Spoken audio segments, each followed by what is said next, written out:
हम हारे तो परेशानी होती है कि हम किसी को जिताने के लिए आए हैं, और अब हम जीते हैं तो उसकी परेशानी हो रही है कि ये जीते कैसा है। तो ये तो हमारे लिए बड़ी दिक्कत की बात हो गई है कि हम हारना भी नहीं और जीतना भी नहीं है। तो ऐसी सिचुएशन के अंदर आपने लेकर आए, लेकिन हमें कोई फर्क नहीं पड़ता है। जिसको बोलना नहीं बोल रहा हूं मैं, जिसको भोंकना है वो भोंकते रहे, हमें कोई फर्क नहीं पड़ने वाला है। इसके बाद आगे के आपके अगर जो भी सवाल होंगे, क्योंकि मेरी गाड़ी के अंदर भगवा भी था, हरा भी था, नीला भी था, पीला भी था, सफेद भी था।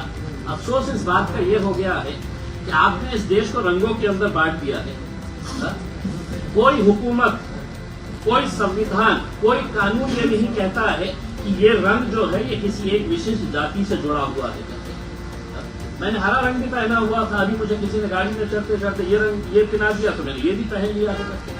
लेकिन लोगों को ऐसा लग रहा है कि साहब ये रंग जो है ना, ये जात के साथ, ये रंग ये जात के साथ, ये रंग ये जात के साथ, ऐसा कुछ नहीं है साहब। और जिन लोगों की घटिया सोच होती है वो इस तरह के फालतू मुद्दों के ऊपर व्यस्त रहते हैं। आप लोगों ने बात शुरू ही की है, तो मैं आप लोगों को कुछ भारतीय जनता पार्टी के नेताओं के कुछ बयान आपको सुनाना चाहता हूं, जिसमें से एक दो ही बयान आपको सुनाऊंगा। मैं ज्यादा ना तो फालतू चीजों के अंदर मैं ये करता हूं।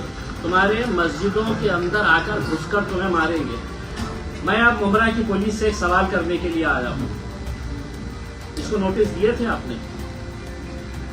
हर रोज अहमदनगर का एक एमएलए अजीत पवार की पार्टी का मुसलमानों के खिलाफ जहर उगलता है। भाजपा की एक महिला है, हर रोज मुसलमानों के बारे में जहर उगलती है। कितने लोगों को आपने नोटिस दिए हैं, मुझे ये बताइए। क्या कानून इनके लिए अलग है? क्या कानून हमारे लिए अलग है?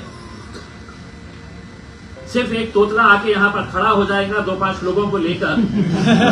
तो मैं मुमरा पुलिस को ये कहना चाहता हूं, अगर ये तोतला जितने लोग तुम्हारे पुलिस स्टेशन में लेकर आया उससे 10 गुना लोग हैं तो मैं तुम्हारे पुलिस स्टेशन में लेकर आ सकता हूं। हमें कोई इसका है तो राजनीतिक कोई खेल नहीं खेलना है। हम जीत कर आए हैं, हमारी जिम्मेदारी बड़ी है। हम सभी जात, धर्म और मजहब के लोगों को साथ में लेकर चलना चाहते हैं। लेकिन एक बच्ची के बयान के ऊपर आप इतना बड़ा बवाल मचा दे रहे हैं। देश भर में है तो डिबेट चल रहा है, यानी कि देश भर के अंदर और कोई मुद्दा बचा ही नहीं है करके, और वो आके कहते हैं कि नहीं साहब हमने है तो कंप्लेन दे डाले हैं, एक्शन लेना। किस कानून के तहत एक्शन लेना है? मैं उस तोतले से पूछता हूँ, बताओ मुझे कौन से कानून के तहत। मैं मुमरा की पुलिस से ये सवाल करने के लिए आया हूँ, कौन से कानून के तहत तुमने है तो ये नोटिस दिए है हमारी बच्ची को? क्या हुकूमत, एक सुनिए, पहले हुकूमत आपकी है तो क्या मतलब ये है कि कानून आपके हिसाब से चलेगा? किस सेक्शन के अंदर में है तो आपने ये दिए हैं? क्या ऐसा आपको ये लगा है? ये इनके भारतीय जनता पार्टी के पिल्ले रोज है तो मस्जिदों में घुस के मारेंगे, पाकिस्तान चले जाओ, तुम्हारे बाप का सूरत तक तुम देख नहीं पाएंगे करके ये इस तरह के बयान देने वाले महाराष्ट्र की पुलिस क्या इन लोगों की गुलाम हो चुकी है? मुमरा की पुलिस इतनी डरती है कि ये 4-6 चिल्लर लोग आ जाते हैं और है तो आप नोटिस इशू कर देते हैं। किस बुनियाद के ऊपर आपने नोटिस इशू किए? और मैं एक मर्तबा आप सुन लीजिएगा, हमारी ये जो बच्ची चुनकर आई है शहर, उसके स्टेटमेंट से हम कतई किनारा नहीं कर रहे हैं, बिल्कुल नहीं कर रहे हैं।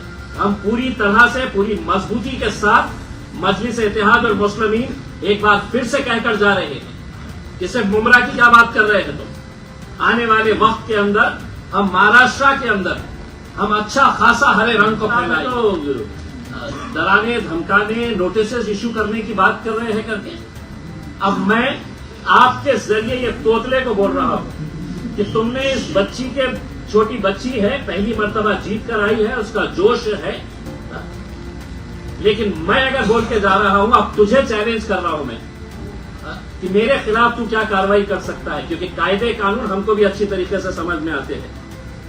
हम कोई डर के, दब के, छुप के है तो ये करने वाले हैं, ऐसा नहीं है।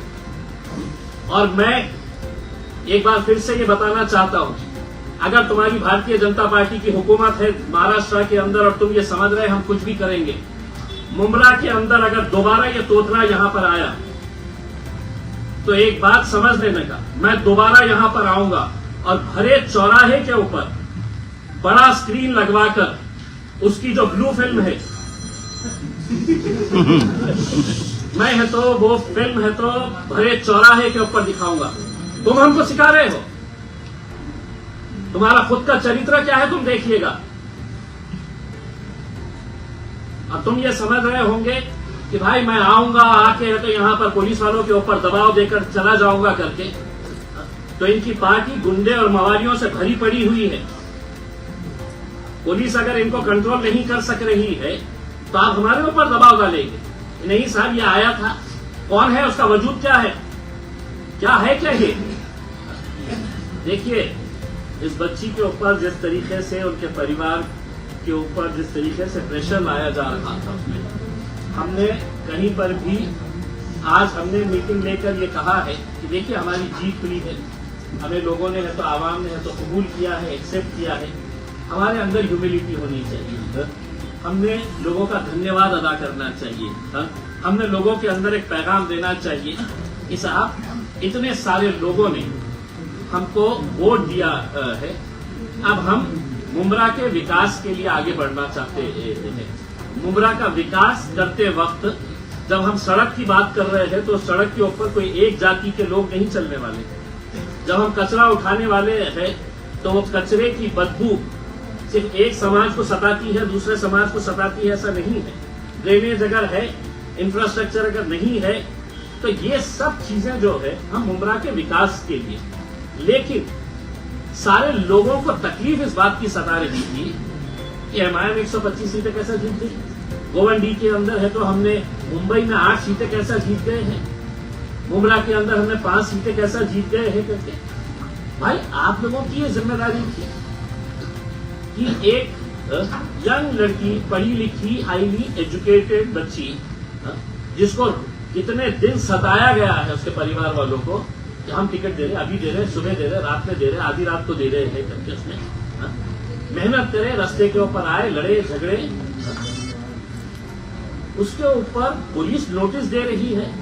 और नोटिस देकर हमने कल साफ कर दिया था, मैंने खुद ने, मेरे पार्टी के अध्यक्ष बैरिस्टर असदुद्दीन अवैसी साहब ने, हमने अपने तौर के ऊपर यह फैसला किया था कि शहर ने जो भी स्टेटमेंट दी है वो पार्टी का स्टेटमेंट है, पार्टी उसके साथ पूरी तरीके से खड़ी हुई है। लेकिन अगर तुम लोकल लेवल के ऊपर कि पुलिस वाले आने वाले हैं, पुलिस वाले आके उठा के लेकर जाएंगे, ये करेंगे करके उसके अंदर, तो आज ये स्टेटमेंट शहर का खत्म हो चुका है।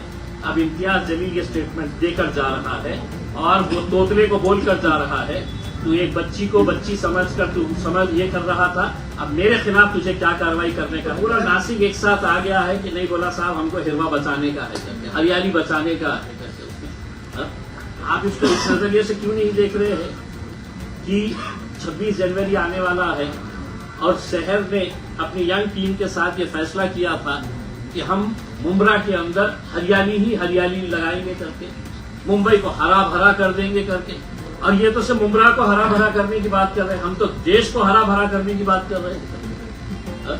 आपको हरा ऐसा लग गया ये तो कोई तो भी आतंकी शब्द है, ये तो एक कोई तो भी दहशतगर्दी का कोई तो भी एक शब्द का इस्तेमाल किया गया है करके। क्या हुआ, देवेंद्र फडणवीस अपना होर्डिंग लगाकर ये कह सकता है कि छत्रपति संभाजी नगर में भगवाकरण खेलेला आहे करके। इतनी लाचार मुंब्रा पुलिस को चंद मवाली गुंडे भारतीय जनता पार्टी के पदाधिकारी होंगे, लेकिन मैं समझता हूं कि मुंब्रा के सीनियर पीआई साहब ने वो तोतले से पूछना चाहिए था कि भाई तू वो बच्ची के बारे में है तो सवाल उठा रहा है, ये तेरा एक वीडियो देखा है क्या करके।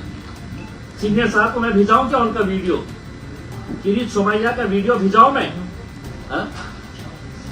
तो आप इस बच्ची के ऊपर, उनके परिवार वालों के ऊपर जितना प्रेशर लेकर आ रहे हैं, अब अगर ये बच्ची को ऐसा लगता है कि मेरे ऊपर बहुत ज्यादा प्रेशर आया है, मेरे काम का फोकस हट रहा है, इतने ज्यादा हेट मैसेजेस सोशल मीडिया के ऊपर उसके खिलाफ ये किया जा रहा है, एज इफ कोई एक नया टेररिस्ट इस देश के अंदर आ गया। भाई हरे रंग का, उन्हें भगवे रंग का बोले हैं, इस देश के अंदर एक नचनिया है, सुनिए, हर दूसरे दिन मुसलमानों पाकिस्तान चले जाओ करके, क्यों? उसके जहेज में आया था हिंदुस्तान। आप बोलते रहेंगे और हम खामोश रहना, ये अगर आप उम्मीद कर रहे हैं तो हमारी एक बच्ची अभी नई नई राजनीति के अंदर आई है, आप उसको दबा सकते हैं, लेकिन हम उसके साथ पूरी तरीके से खड़े हुए हैं और जो जिस लहजे के अंदर सवाल करेगा उसी लहजे के अंदर हम उसको जवाब देंगे। मैंने किसी से भी, किसी पुलिस अधिकारी से बात नहीं किया मैंने, और मैं समझा नहीं जरूरी इन लोगों से बात करना करके। तुमने नोटिस दिए, हम उस नोटिस को तो सुप्रीम कोर्ट तक लेके जाने की हमारी तैयारी। देखिए, एकनाथ शिंदे साहब कह रहे हैं भगवा पूरा थाना है करके, उसमें मुमरा भी जायज है, वो जायज है, वो लीगल है, वो सब कानून के दायरे में बैठता है। और अगर मैं ये कह रहा हूँ कि मुमरा हरा है, मुमरा हरा भरा है, तो उसमें है तो पूरा कानून का उल्लंघन हो गया है और देश के अंदर कोई गंभीर मुद्दा बचा नहीं है। पिछले कितने दिन हो गए हैं, रोज सुबह दोपहर शाम रात, बस टीवी खोलो तो मुमरा हरा हिरवा, इसी के अलावा कोई दूसरा अहम मुद्दा बचा ही नहीं है। इम्तियाज भाई, अभी आप और एकनाथ शिंदे साहब हमको नहीं बताए। अगर एकनाथ शिंदे साहब के लिए अगर मैं मुंह खोला तो फिर मेरे हिसाब से उनके लिए भी तकलीफ हो जाएगी। अब हम चुनकर आए हैं, उनका भी साथ चाहिए, आने के और यहाँ के सर्वे सर्वा है उसमें। लेकिन उनको एक बात बता देना चाहता हूँ, भाजपा कब आपको उठाकर फेंकने वाली है, अब इंतजार करिए कितने दिन आप बचे। देखिए, मैंने अभी उनका एक स्टेटमेंट सुना है कि इस देश के अंदर अगर रहना होगा तो सिर्फ भगवा और नीला चलेगा। इनको तो नीला भी नहीं चलता है सर, नीला भी नहीं चलता है। पहले वो सोच रहे हैं कि हरे को निपटाए फिर नीले पे आए करके उसमें। उनकी षड्यंत्र, उनकी साजिश यही है, लेकिन उनको ये नहीं मालूम है कि हरे को निपटाने के चक्कर के अंदर नीला भी हमारे साथ जुड़ा हुआ है और अब भगवा भी हमारे साथ में आ गया है, क्योंकि धीरे धीरे लोगों को ये बात समझ में आ रही है। जिस एकनाथ शिंदे साहब का आप जिक्र कर रही है मैडम, एक खासदार, 5 आमदार, एक पालक मंत्री मेरे शहर के अंदर, हमने 33 सीटें जीते, वो 13। अब पुलिस वाले परेशान हो जाते साहब। मेरे में पुलिस वाला बोला कि साहब वो उसमें आता है, हमको उसकी प्रॉब्लम हो जाता है, मैं क्या बोलता है और हमको समझ में नहीं आता है। तो अब ये लोगों को क्या हो गया है कि इनको ऐसा लगता है कि हम एमआईएम के अगेंस्ट नहीं बोले तो हमको मीडिया वाले दिखाएंगे नहीं, मीडिया वाले हमारे पीछे आएंगे ही नहीं करके उसमें। तो एमआईएम के खिलाफ बोलते रहो तो मीडिया वाले भी लेके, हाँ उतना तो मैं भी चाहूंगा, ये रिकॉर्ड करिए आप लोग, बोलिए कैसे हराया।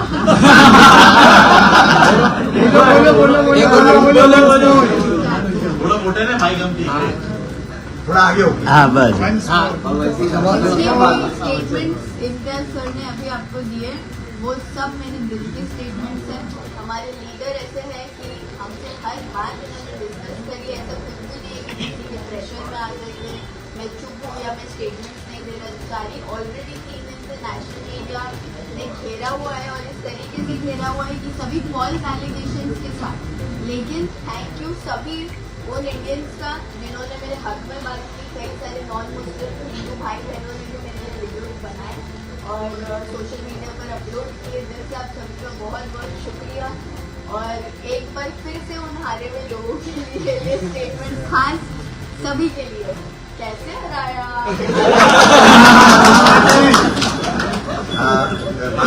माफीनामा, देखिए, स्टेटमेंट माफीनामा मैंने नहीं दिया है, मैंने अपने स्टेटमेंट क्लियरली स्टेट किए हैं कि हरा जो कलर था वो मेरा रेलेवेंस हमारे पार्टी के झंडे के साथ था, जो आरजेडी का भी झंडा है अगर आप देखें तो, और कई पार्टियों का इंडिया में झंडा है। जब वो बोलते हैं कि we want to paint our city green या we want to paint our city saffron, तो उसको अनकॉन्स्टिट्यूशनल नहीं देखा जाता है, असंवैधानिक नहीं देखा जाता है। बट ये हरे कलर के साथ मुसलमानों को एक ऐसे तरीके से जोड़ दिया जाता है जिसको कम्युनलाइज करके आगे वो बात रखी जाती है। बट ये फॉल्स एलिगेशंस हैं। जो लोग हमको जानते हैं, जो लोग एमआईएम पार्टी में बिलीव रखते हैं, हमारे सभी सपोर्टर्स, और वो हिंदू भाई बहन भी है, हम सिर्फ हिंदुस्तान मुसलमानों का नहीं है, हिंदू भाई बहन अलग अलग धर्म जात के कई सारे लोग मिलकर के रहते हैं और उनका सपोर्ट रहा है। तो ये लोगों के लिए जवाब है कि आप हिंदू मुसलमान की राजनीति करना बंद करें। MIM पार्टी पावर में आ रही है अल्हम्दुलिल्लाह, और किसी को इससे भी प्रॉब्लम है कि हम अल्हम्दुलिल्लाह बोलते हैं, इंशाल्लाह बोलते हैं, उसका मतलब इतनी मीडिया है तो एक बार क्लियर कर दूं, अल्हम्दुलिल्लाह का मतलब है कि थैंक गॉड और इंशाल्लाह का मतलब है गॉड विलिंग।